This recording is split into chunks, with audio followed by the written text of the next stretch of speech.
There is something very wrong with my new apartment building. By 02321. I carefully pulled the receipt out of my pocket to look at the handwriting of the one person who acted concerned about my well-being. Calling him was out of the question. I thought back to Amanda, how I wasn't able to save her. I didn't see that dagger going to her chest, but I knew she was gone. Calling wasn't just trying to save myself. Jasmine's fate may be the same as her friend, shortly enough. I pulled out my phone to dial the numbers. The same revolting feeling came to my stomach. Black bile came from my mouth and my thumb locked up.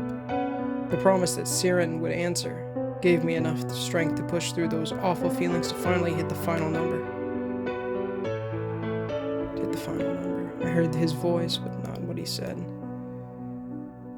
The pressure in my head forced me to the ground. I coughed and sputtered, my entire body racked with pain. Somehow I said the hardest words of my life. Please, help. I choked out. I'll be there in 10 minutes. Siren replied, just before the phone died. I stayed on the ground, rolling in pain. I dreaded the fact he answered. I begged that I would just die so nothing happened to him. I wasn't so lucky. Knock, knock, Mr. Park. I heard Norman's voice. I struggled to sit up to watch him open the door. The urge to punch him in the face got me to my feet. I made my way over to him, fist ready. None of that. At least, not right now, he commanded. I hissed in frustration as my arm lowered back to my side. My muscles hurt as I fought against his control. He noticed my phone and the receipt on the floor. He picked up both items, then handed the receipt to Jasmine, who just walked into the room. Mr. Park, go into the lobby and wait for the person you called. Then kill them, Norman said to my sheer horror.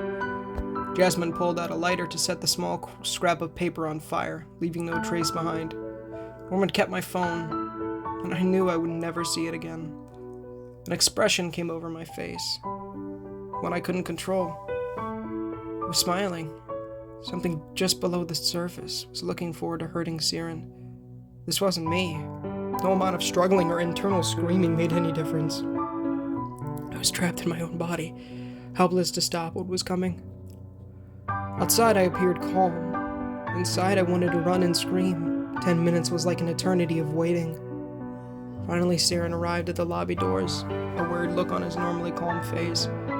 So did the baggy sweater he wore at the bookstore. He was dressed in a suit and tie. Are you alright? What happened? He pressed as he followed me through the lobby.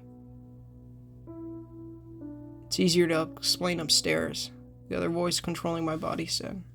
He nodded, not suspecting anything. We walked into the elevator. I've never wanted another person I cared about to die. Most people said I wasn't to blame for Evie, but this time there was no way around it. I was going to kill a person. The doors closed and we rode in silence for the first 2 floors. You're not acting like yourself. His soft voice came from behind me. I watched in horror as my hands flew to his neck. With strength I didn't know I had, I lifted him off the ground, his legs kicking, trying to get out of my grasp. I pressed so hard that the mirror behind him cracked. I saw my reflection and I didn't recognize who stared back. Eyes wide and crazed, a grin so wide it took up my entire face. This was a true nightmare. I felt his warm skin twist under my fingers. I wanted to break his neck to make this quick, but he gasped for air as his hands pulled at my own. Tears didn't come, just the disgusting happiness from hurting another person. I could never forgive myself for calling him, but all hope was lost. Siren did something I didn't understand. He shoved a small black paper-like object near my mouth. It confused the thing that took over my body long enough for me to act. Somehow I knew I needed to accept this from him. I ate what he offered. The effects hit me instantly. My hands let go of him to claw at my neck. My vision swam. Whatever it controlled was pushing aside for a moment. It fought back hard to get back into power. It took everything I had to push it away again. I fell to my knees, the inside of my chest feeling as if 100 wasps were stinging my lungs. No matter how much I'd hurt, I had refused to give up. If it took over again, Siren would die. I coughed up black liquid for what seemed like hours. The pain flared up as the other force thrashed. I pulled and pushed until finally the war inside settled down. I still felt something there, but it wasn't the dark, heavy force as before. For the first time in weeks, it didn't feel like something was watching me. I hadn't fully recovered, but I needed to see if Siren was alright. At some point, the elevator stopped. I crawled over his slumped body, tears threatening to spill over. He weakly raised his head, throat bruised from the attack. "Are you alright?" he asked, in a hoarse voice. I shook my head. I didn't understand how he could ask someone who had just attacked him such a question. I didn't mean to. I spoke, unable to find the words. The door's opening brought my attention to the other side of the elevator. Jasmine was on the other side with two men I'd never seen before. They all appeared confused, then set off to finish what I started. She pulled out a knife to aim directly at Siren's face. For once, I was in control, at least for the most part. I knocked her back with way more strength than I expected. She slumped against the control panel. The other two men came with weapons. They seemed to be moving in slow motion. Tossing them out with it was an easy task. One was also knocked out, but the other went running towards the stairs. I let him go, knowing I wouldn't catch up. I carefully lifted Jasmine and half-dragged her out of the elevator. "It appears as if you've been possessed," Siren spoke, startling me. He looked fully recovered from the attack. The bruises on his neck almost faded. Like a ghost or a demon?" I asked slowly. He half shook his head, looking deep in thought over his next response. "No, like by tainted magic." "Okay, what?" "Wait," I said, putting my hands up, trying to understand what had just been thrown at me. "That's an understandable reaction. It seems like I should have properly introduced myself. I'm Agent Siren Rin. I work for a company that deals with supernatural threats," he said, which really didn't help me be less confused. "Is that why you kept coming to the bookstore? Did you somehow know I was mixed up in all this?" I questioned.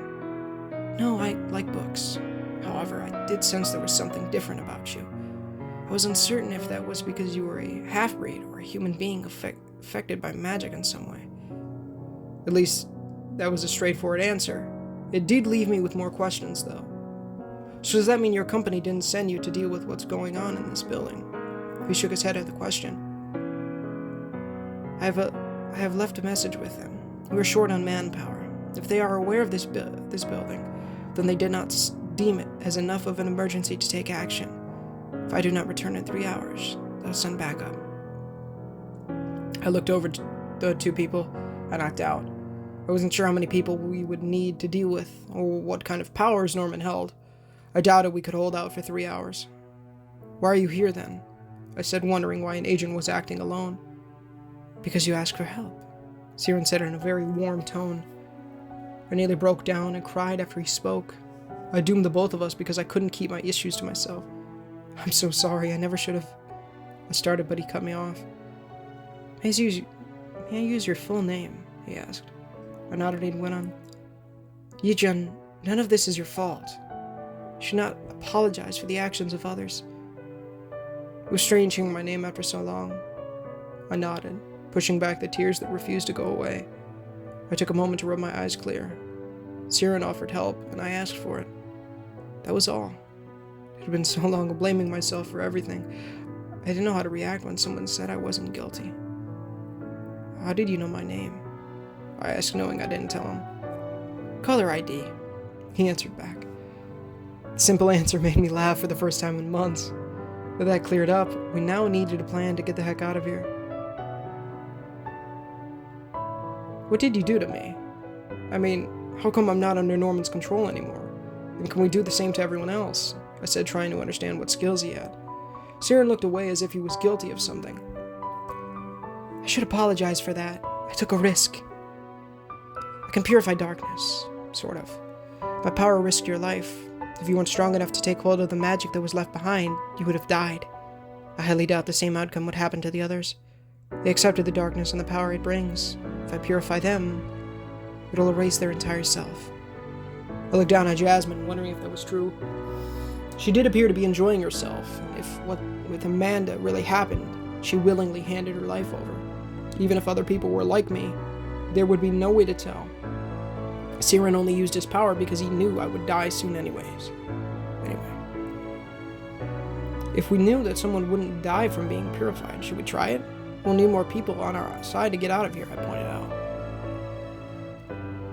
It may be good for us, but bad for them. Instead of attacking us, they'll get attacked. I may not be strong enough to protect both of us. It would be difficult to add another person, Siren replied. I wanted to apologize again for calling him here. I hated to leave anyone behind. Siren was right, though. We needed to focus on ourselves. He called for backup. That wouldn't arrive in time to help us. But they should clean up the mess we left behind. Should we take the stairs to the lobby then? I want to try and get out of here, I said, but deep down I knew it wouldn't be that easy. Siren shook his head and then nodded toward the elevator. I'm able to sense things you are unaware of. The stairs have been locked by magic. Currently, the only clear path is to the way we arrived. I would rather try kicking on the door to the stairs until my foot broke. The elevator could be easily controlled by outside forces. My skin crawled when I thought back to the bits of hazy memories of being in that basement. It'll be fine. I'm here to help you no matter what happens, Siren said, and I didn't know where he got his confidence. I still don't know why you showed up. We don't even know each other, I told him. You ask for help. It's the simple answer I gave you before. The reason will not change. We were in a terrifying situation, about to walk right into something even far more dangerous. I called him here. None of that will change. But the fact I now had helped also wouldn't change. Facing whatever horrors may wait for us was far better than doing it alone. Without any other choice, we started back to the elevator. I noticed how nervous Siren looked when the doors closed behind us. It was the first time he'd gotten even the slightest bit rattled. Are you alright? I dreaded what we might face if he looked this scared. I hate elevators, he admitted. That human reaction made me feel a little bit better. We descended slowly, each floor passing until we hit the lobby, but then kept going. I knew where we were going and wanted more time to prepare for it. Siren took off his suit, jacket, and handed it to me. This should offer some protection against minor attacks. It felt like a normal jacket. No sign of alterations that would make it tougher. I accepted it, finding it a bit too small. After I got the jacket on, I noticed he had suddenly had a weapon in his hand. A gun would be more comforting, but he held a long black wooden staff instead. The tainted magic that possessed you has a chance to take over again if you're carrying any emotional burdens, he said, not looking over in my direction. I chewed on the inside of my cheek. We kept going down, the feeling of falling, making my stomach sick. If it was anyone else, I wouldn't have spoken about what tore my life apart. My girlfriend, Abby, she died in an accident. Everyone keeps calling it that. An accident. It was dark. The driver said he didn't see her. Even the paramedics said she should have lived. She hadn't landed wrong. No one wants to pin the blame on anyone, but you can blame someone. I suggested she start riding to work so we could save money. I wanted to get a house and have a real life together. I'm the one who didn't give her lights for the bike because I wanted to save them as a birthday present. I put money on a small surprise over her safety. My voice was calm when I spoke. I expected to not get through all the words. I just cried so much over her death that I simply didn't have enough tears left. Siren listened quietly. I glanced over at his expression. The sight told me everything I needed to know. He was an agent, right? How many people he knew died because of his work? He fought against the supernatural. Getting out alive wasn't a promise. Do you ever stop blaming yourself? I asked him. No. You just keep living because you still love them, even if they're gone. Oddly enough, it comforted me enough to think I could deal with whatever may happen. It was until the elevator did a sudden drop. Our feet lifted off the ground and I fell over when it finally stopped. Siren recovered quickly to stand in front. He was ready for whatever waited just outside the doors. A ding rang out as the doors slowly opened to darkness. I regretted the fact I didn't have a weapon. My breath caught in my throat when a hand reached into the light. It was caked in dried blood with long claws. Before the creature fully emerged, Siren moved. He forced the creature back with the tip of his black staff. I shouted after him. I got up on shaking legs to charge into the darkness to help him. I fumbled around blind for a moment. Suddenly, lights flickered to life around us. Small floating orbs flared up, giving us enough to see by. I saw those twisted creatures with stark shadows, making their features appear even more frightening. They had been human ones. What I might have turned into if Siren hadn't helped me. Their mouths were far too large, and their eyes were nothing but pits of black. Each limb stretched to unnatural lengths. When it came towards me, I grabbed their wrists to toss them aside. Strength I didn't possess before made easy work of throwing them off into that distance. Whatever purification Siren removed the tainted part of the magic, but left behind the power of it. I knew it wouldn't last forever. I needed to move and act wisely. Siren fought on his own. He moved as if he'd done this sort of thing 1,000 times before. It was as if he could sense the creature's movements, even before they did. I could only watch him for a few seconds. I needed to focus on saving myself. A set of claws landed on my arm. The suit jacket protected me from damage. I didn't know any kind of martial arts, or how to fight properly. Turns out I didn't need to. One well-placed punch to the face was all it took. We were both out of breath by the time we cleared out in front of the elevator. Siren gave me a moment to recover. I didn't want to keep moving, but we didn't have a choice. Shouldn't we fully take care of these things? I asked, sweat starting to sting my eyes. No. There is a slim possibility that tainted magic can be removed from them. However, that will not be the case moving forward. He gripped the black staff in his hand, and the pole turned into a long blade. He no longer could afford to leave these creatures alive. We headed deeper into the darkness, the floating balls of light leading the way. I wondered if Siren made them, but didn't bring it up. It felt almost invasive to ask if he was human or not. The floor became sticky the longer we walked. Flashbacks to those horrible nightmares came back. I knew what we would find and dreaded it. No human should ever be in this place. We stopped a few feet away from the grand stage in my nightmares. Dim red lights hovered above. A man I hated stood. A wide smile on his face waiting for us. Now, what do you have here? You somehow broke free? How interesting. Norman didn't sound upset. He was no longer possessed. He was almost excited about it. As expected, more of those monsters came from the dark. I forced down a scream of terror when I saw them. Exposed rib cages, bodies fused, and bodies with missing heads stumbled closer. These things could no longer be saved. The best thing for them was to put them out of their pain. Punching them in the face didn't appear to be an option. I wasn't sure how I would help in this fight. The first creature leaped into the air, claws out. I caught it and tossed it aside, unsure what else I could do. Siren already sliced two in half by the time I grabbed a hold of a second one. I slammed the thing on the ground until it didn't move. The smell of blood turned my stomach. It might be stronger than before, but I wasn't cut out for this sort of fighting. Even with Siren's skills, we couldn't win. A group of those monsters knew I was the weakest link. They piled on me, completely overwhelming any attempts I made to escape. Each took an arm and painfully forced them behind my back. I cried out as I was forced to my knees, convinced I was about to die. Agent, come up here and join me, Norman called out in a gleeful tone. I silently begged Siren not to listen to him. Against my wishes, he started to move towards the stage. The creature let him walk by them. Norman waved a hand to signal for Siren to drop his weapon. The sound of the black blade hitting the ground tore at my heart. When Siren climbed on the stage, two creatures grabbed hold of his arms to drag him over beside Norman. His expression appeared, calm in front of this monster that had tormented so many people. He didn't even flinch when Norman wiped some blood off of Siren's face with the back of his hand. I'm shocked Mr. Park knew an agent. What a nice surprise, he started. Cut the crap, I shouted, making Norman's smile drop for a second. What the heck is all of this? He debated my question with another playful expression.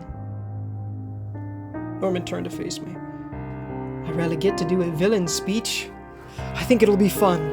It was disgusting. I played this off as a joke. At least I would get some answers.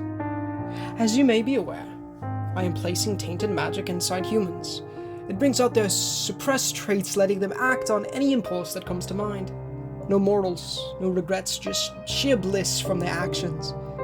If you just accepted my gift, You'd have greatly enjoyed your days with us, I started to explain. I spat as it reposed, which didn't bother him. This is an exchange. I give people the chance to feel alive for a time. Eventually, the magic makes their bodies into what you see around you. When they are too far gone, I put an end to their suffering. You don't care about these people. The tainted magic feeds on their emotions and grows over time. They're just using their bodies and their pain, Tyrion said in a stern voice. Norman's expression almost faltered from getting called out. He recovered and spread his arms out like a pastor at church. I gave these people a safe place to live. Joys beyond their dreams. Of course I'll ask for one simple thing in exchange. He dropped his arms at the same time. The layers of red curtains behind him fell to the large wooden stage. What they revealed made Tyrion's face drop. I wasn't sure of what I was looking at, but I knew it had the power to end the world. It's dangerous to be so near to a rip between worlds like this, Tyrion warned. It did look like a rip in reality. The edges flickered with a dark blue light that rippled outwards. It must have only been a foot across, but 6 feet tall, just floating above the stage. A low humming came from the tear, making my ears ring. My head became dizzy, just staring at the thing. A primal fear came to the pit of my stomach. My body knew to be afraid for reasons my brain didn't know. I came from this tear between worlds, Norman announced, his false kind tone finally dropping to a sinister one. My mother was a part of a supernatural research team to investigate this opening. A monster made of nothing but chaos and madness slipped through. They were able to banish it, back to where it came from, but not before it infected my mother with yours truly. I've been feeding this place with magic for so many years to open the rip large enough for my real father to come forth. I forced back the chill that went up my spine. The building may have looked new, but who knows how long it had been a trap to feed people to this portal to the beyond.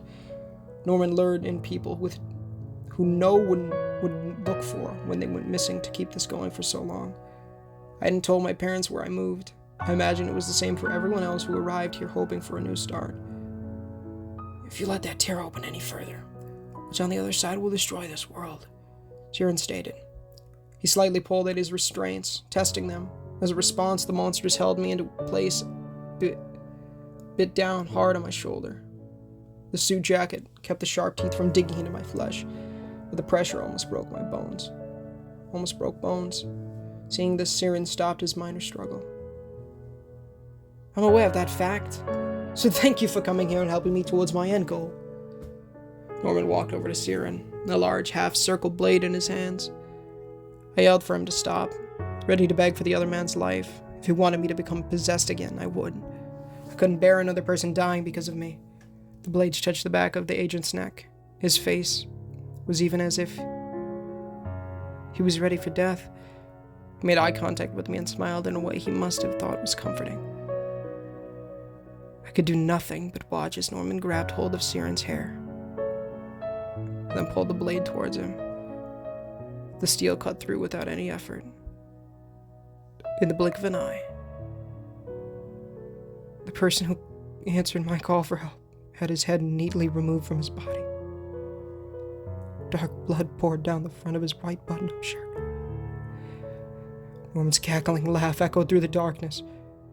The hovered balls of light that followed us disappeared, leaving only the red light above the stage. With this, I'm one more step closer to my... A deafening, tearing sound cut off his words. The creatures flinched with some scattering back into the darkness. The room shook, causing Norman to fall into the wooden stage. He stared in awe at the tear, opening large enough for a bus to drive through. Finally, what was beyond could be seen.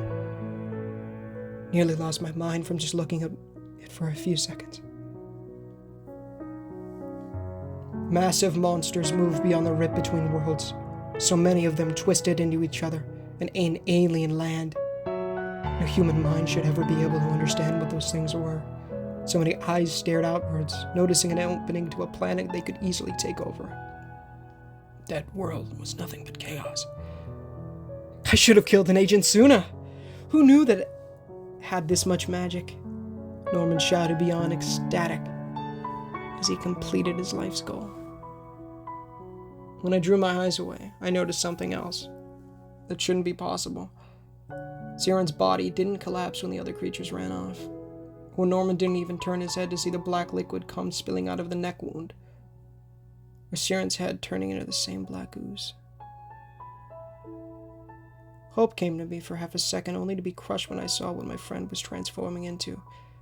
Norman was oblivious to all the dangers around him. He stood up, welcoming an ever-shifting tendril coming from the tear. Finally! His voice would literally cut off. The tendril came down too fast for the human eye to see. Slowly, both halves of the man peeled away from each other. He didn't even have time to realize he was dead, and his mouth moved for half a second to try and finish his last few words. He deserved such a death. I still looked away, not being able to handle such a gruesome sight. Another tendril came down inches away from my side. I snatched up a creature to try and drag it back into the other world. I needed to run. And yet, I didn't want to leave Siren behind if there was a chance he was still alive. I looked back to the stage to see the last part of his transformation. The black blood swirled to form a large creature that stood on 4 legs. It was such an odd mixture of different animals, my mind didn't make sense of it for a second. The body looked to be a cat, but the legs belonged to a horse. Great folded black wings were tucked tight on his side, and a long lion tail trailed behind. Instead of where a head should be, a pitch-black human torso was attached like some sort of odd centaur. The pointed head of a jackal replaced a human one, with extra-large rabbit ears on top, and a flowing mane of hair covering the eyes. It was such a mix of so many different features that oddly fit together. A tendril from beyond came down to split the new creature in two. Siren was faster. He took hold of it and in seconds had devoured what dared to come near him. A booming sound came that was almost like a scream of pain. The creatures that Norman created became victims. Both Siren and the tendrils attacked them, the tendrils dragging them away. Siren viciously ate them. Every time he consumed something, his body grew a little bigger. It was a miracle I hadn't been noticed by either of them. At first, I thought this might be a good turn of events, but I realized the horrible truth. Siren would not stop eating what was beyond that portal, all while getting larger and more out of control. If he carried on, the entire world would be at risk. I knew he would never want to endanger another person. If he stayed in this monstrous form, he would be as dangerous as the monsters he fought. I needed to get him out of here. I ran to try and pick up the blade Siren dropped. The metal burned my hand and forced me to drop it. I went in without a weapon, climbing onto the now damaged wooden stage and charging towards the chaos. The tendrils grabbed a hold of me, and for a second, I thought I would get crushed to death. Siren noticed the easy meal. His sharp teeth tore apart the thing threatening my life, but not to protect me. He was only focused on eating. Nothing more. By the time I was freed from the leftover tendril's grasp, he had moved closer to the tear. The booming screaming kept going as the monsters on the other side tried to retreat. Other tendrils grabbed the side of the rip to pull it close without any success. If Siren went through that portal, I would never see him again. I ignored all my fear and pain to get in front of him. I wrapped my arms around his front leg and planted my feet against the wood, begging for him to stop. My full weight did nothing. He just kept moving forward. I could feel the unnatural air of the other world at my back. If I didn't let go, I would die going through that portal. "Let me help you!" I begged him, while putting all my strength into keeping him in this world. For a horrible second, I thought Siren somehow died. His body started to melt in my arms. I refused to panic so I could look through the black sludge for any sign he was all right.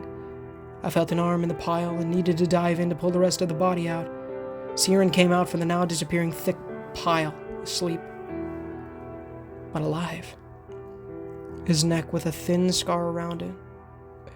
I wasted no time getting him into my arms to struggle to get away. The creatures in the other world paused because of fear. I didn't have longer until they attacked again. My arms burned, and yet I still carried Siren out of there. His body was limp, and I worried he might really be dead. His face looked far too pale for comfort.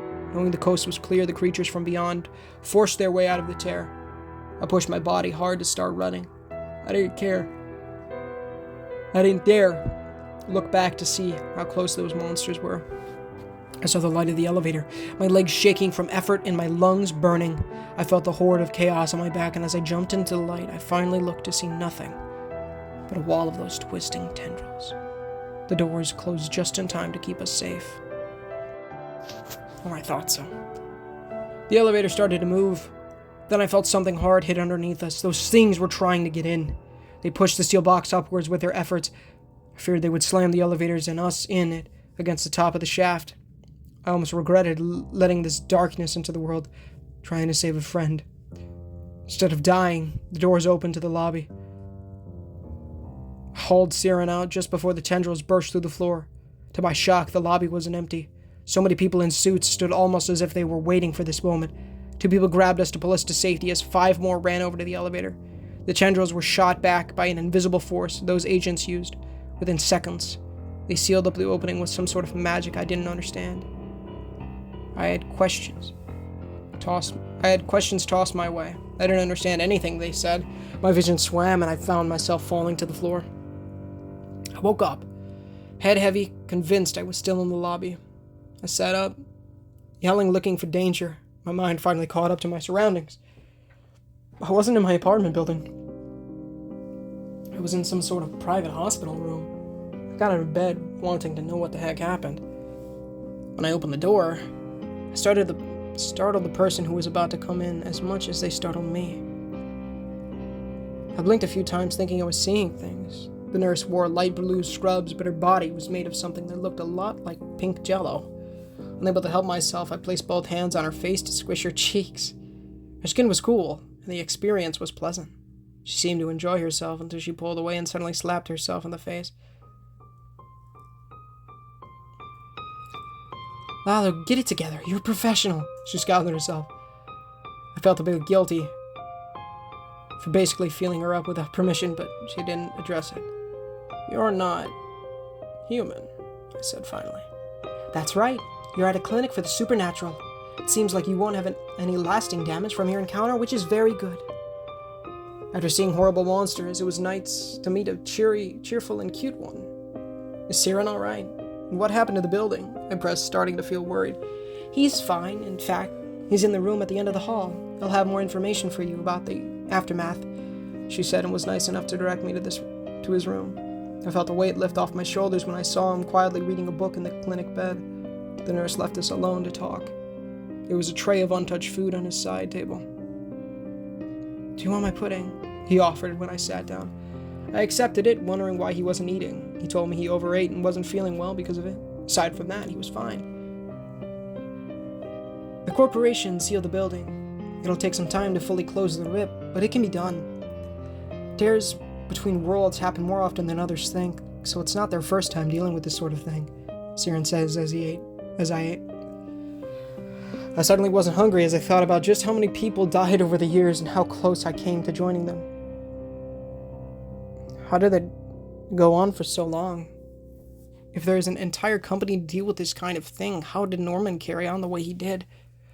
Was it because he had powers we didn't know about? Siren closed his book to answer my question. "We investigated the area. There was no supernatural research team, and it appears the only one who knew about the rip was Norman. He wasn't a half-breed or had any powers beyond controlling the tainted magic in that building. He was human. The creatures from the beyond brainwashed him into thinking he was something more important than he was." My chest tightened at his words. How many times has something like this happened? How many people were driven mad by forces beyond our world trying to get in? I still hated Norman for everything he did, regardless of if he was a victim or not. "The corporation has all your items in storage. They'll provide living arrangements for you and the ones that were rescued from the building. The others are still being treated, but it looks hopeful for them. There was some good news I wasn't expecting. If they didn't offer living arrangements, I would have moved back with my parents. It would be hard leaving the country I spent most of my life in, though." "May I make a suggestion?" Siren asked in a usually softer voice. I nodded, unaware of what might make him act this way. "It would be unwise for you to be alone after what has happened. Would he be comfortable moving into my spare bedroom? I do need some help organizing my books. A smile came to my face. I didn't think I could still do that. He was right. I shouldn't be alone. Being alone got me in this whole mess to start with. If I was smart, I would have visited my parents after Abby died. Instead, I bottled it up and let myself get taken advantage of. And besides, I was here and asked for help. I already decided I would do anything he needed of me, from putting my life on the line, or just sorting books, because I knew he would do the same. After I agreed, he then asked another question I didn't know I needed. What was your girlfriend like? I smiled again. The pain in my chest came, but it didn't overwhelm me. I needed to talk about her after keeping it all to myself for so long, and Siren had nothing but time to listen. I was glad I asked for his help, even if he was a stranger at that point. If I didn't, I wouldn't still be here. After all the horrors, nightmares, and heartbreak, I got lucky enough to get through it. But only because I wasn't alone.